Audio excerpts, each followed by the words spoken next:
और मेरा कैमरा बना रहे। सुबह मैं अपने शहीद स्थल होके आया हूँ। वहाँ पे श्रद्धांजलि देने के बाद मैंने कहा आपसे भी बात की जाए। और जिस प्रकार से वातावरण आज मेरे प्रदेश में बनाया गया, और मैं तो एक आंदोलनकारी रहा हूँ, मुझे बहुत कष्ट हो रहा है ये बात कहते हुए कि आंदोलनकारी को जब हम लोग कहा करते थे कि आज दो, अभी दो, उत्तराखंड राज्य दो, चाहे जो मजबूरी हो, मांग हमारी पूरी हो, तो धन्यवाद तो उस शख्स का करूँगा जिन्होंने उत्तराखंड राज्य बनाया, माननीय अटल बिहारी वाजपेयी जी का। और उनकी कृपा के बाद आज माननीय मोदी जिस प्रकार से इसको संभाल रहे हैं, उनका भी मैं धन्यवाद करूँगा।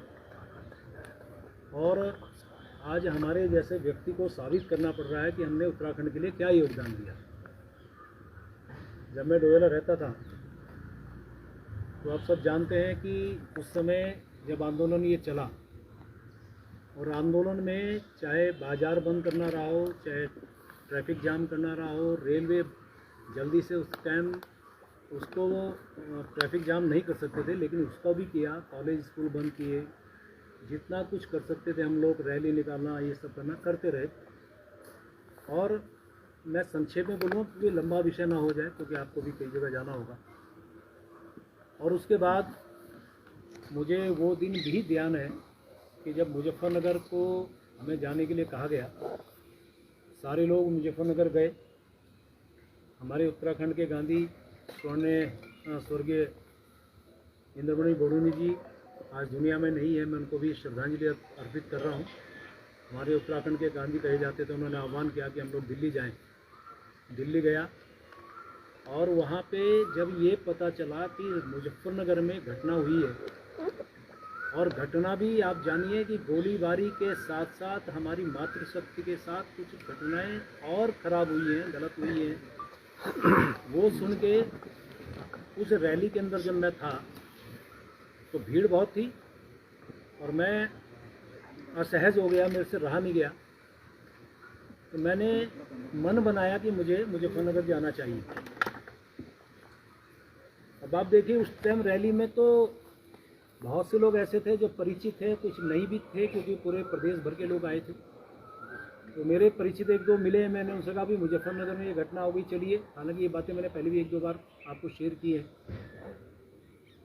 तो मुझे आज भी ध्यान है, आपको शायद ये भी जानकारी होगी, मैं वॉलीबॉल का राष्ट्रीय स्तर का खिलाड़ी रहा हूँ। मेरे साथ एक वॉलीबॉल खेलता था यहाँ पे लोकल स्तर पे, डबराल उसका नाम है, आईडी फिल्म डेरा ऋषिकेश का रहने वाला, वो मिला।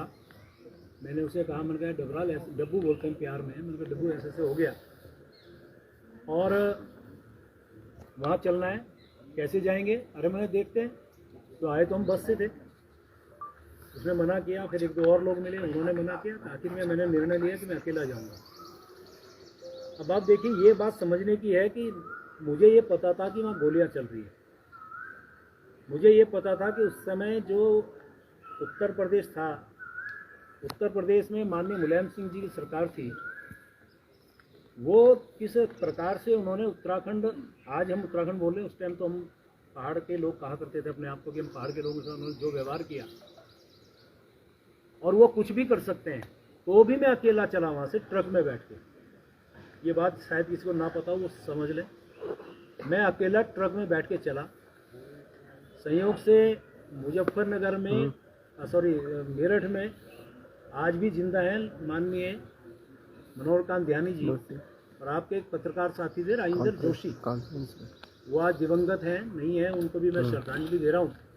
वो एक वैन में कहीं से आ रहे थे, तो मैंने कहा, अभी तुम कहाँ जा रहे हो? ऋषिकेश जा रहे हैं। मैं उतरा, उसमें बैठ गया कि मुजफ्फरनगर चलना है, सारी बातें बताई। वहाँ गए, वहाँ हालात देख के मैं बहुत अंदर से हिल गया। हमारे बहुत सारे लोग पड़े थे घायल अवस्था में।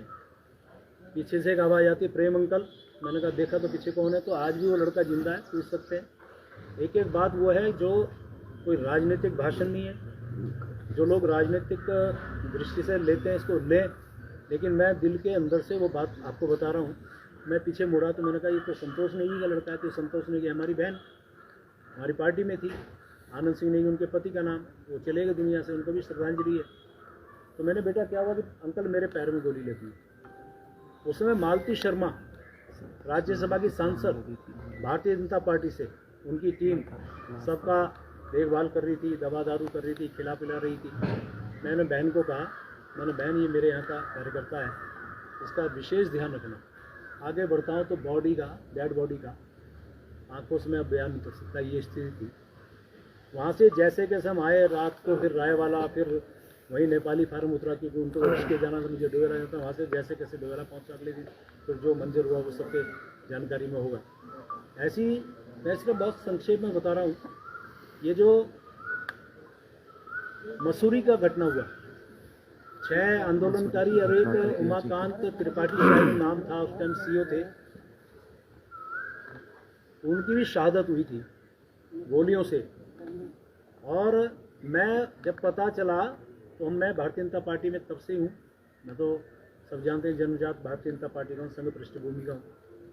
तो मोटरसाइकिल पे बैठ के मैं पहुँचा था मसूरी, और वहाँ के बाद ये स्थिति आई कि शायद जहाँ तक मुझे ध्यान आ रहा है कि उस समय डीएम थे राकेश बहादुर, शायद वो मुझे बर्दाश्त नहीं कर पा रहे क्योंकि आंदोलनकारी और एक जिसे कहते हैं कि क्या भाषा बोलेंगे, जिसे बहुत तेज उग्र आंदोलनकारी था मैं। और उन लोगों की निगाह में, प्रशासनिक निगाह में हम खटकते थे। सुभाष गुप्ता आपके पत्रकार साथी उस समय अमर उजाला में थे, वो आज भी है, ग्राफिकरण पूछ सकते हैं। उन्होंने मुझे कहा भाई साहब आप यहाँ से चले जाएं। मैंने कहा कैसे चला जाऊँ, मेरे यहाँ के लोग मर गए, हमारे यहाँ शहादत हो गई, कैसे चला जाऊँ। उससे बोल रहा था, मुझे अलग से ले गए क्योंकि उस टाइम हमारे पत्रकार साथियों में जो भाव था हमारे प्रति, वो मैं आभारी हूँ उनका भी। उन्होंने मुझे अलग ले जाकर कहा कि आपको पुलिस एनकाउंटर कर सकती है या फिर आपके खिलाफ एनएसए लगा सकती है, इसलिए आप चले जाइए, मैं आपसे हाथ जोड़ रहा हूँ। हाथ जोड़ रहा हूँ शब्द कहा उन्होंने, अकेले में ले जाते, और कह रहा कि मैं पैर पकड़ सकता हूँ आपसे।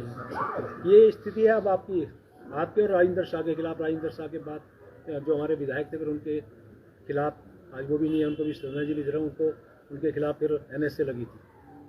फिर वहाँ से मैं गया, खुशहाल सिंह राणा आज भी जिंदा है, उनके यहाँ रुका मैं रात को, पुलिस नीचे घूम रही, मैं उसमें बैठा हूँ। और उसके बाद मैं वहाँ से सुबह सुबह अपनी मोटरसाइकिल से भागा, देखा तो यहीं पे जो आपका कांग्रेस भवन है, यहीं से वो बॉडी मुसरी से आई। यहाँ पे लोगों ने जाम लगाया, जैसे कैसे बॉडी को जो हरिद्वार तक अंत्येष्टि उनकी होनी थी उनको भिजवाया। तो ये बहुत सारी घटनाएं। डॉक्टर मनोज जोशी जी आए थे, डोयाला में उनके अरेस्टिंग में नहीं होनी थी, बहुत देर तक उनकी गाड़ी के आगे लेटा था, बहुत सारी घटनाएं। तो मैं ये जो बातें बताई, इसका मतलब सिर्फ इतना है कि जिसने इस आंदोलन, इस उत्तराखंड को बनाने में अहम भूमिका निभाई, लाठियाँ खाई है। तो मेरे पास आज वो फोटो नहीं है, यदि वो फोटो तो मैं आज आपको दिखाता कि वो फोटो आप देखते तो पुलिस वाले लठ मार रहे हैं, मैं नीचे पड़ा हूँ, रहे एक हाथ से अपने आप को सेव कर रहा हूँ कि बचा लो। ऐसे मैं उस टाइम लाठियाँ खा रहा था संघर्ष के दौरान। तो आज ऐसे व्यक्ति को सिर्फ इसलिए उसको टारगेट बना जाए तो मुझे बोलने की आवश्यकता नहीं है। और मेरे जैसे एक आंदोलनकारी की बात को जिस प्रकार से तोड़ मरोड़ के पेश किया गया, चलिए मुझे बड़ा दुख है, मैं बहुत आहत हूँ आज कि ऐसी स्थिति में मुझे लगता है कि जिस प्रकार से माननीय धामी साहब मेरे माननीय मुख्यमंत्री हैं, उनके कुशल नेतृत्व में मेरी सरकार बहुत अच्छा काम कर रही है, प्रदेश के सर्वांगीण विकास का काम कर रही है। और माननीय मोदी जी का तो क्या कहना, उनके तो आशीर्वाद से हमारा उत्तराखंड राज्य आज नित दूनी 4 गुनी प्रगति की ओर बढ़ रहा है। किसी भी स्थिति में मैं बात करूं तो माननीय मोदी जी का जो लगाव झुकाव हमारे उत्तराखंड वासियों से है, और मैं हमेशा एक बात कहा करता हूं, उनके दिल में हम बसते हैं और हमारे दिल में वो बसते हैं। तो वो तो हमेशा हमारे इस प्रकार के नेता हैं जिनको 21 देशों से जिनको सर्वोच्च सम्मान मिला हो, उनका प्यार आशीर्वाद हमारे उत्तराखंड को मिल रहा है, उनका भी बहुत धन्यवाद कर रहा हूँ।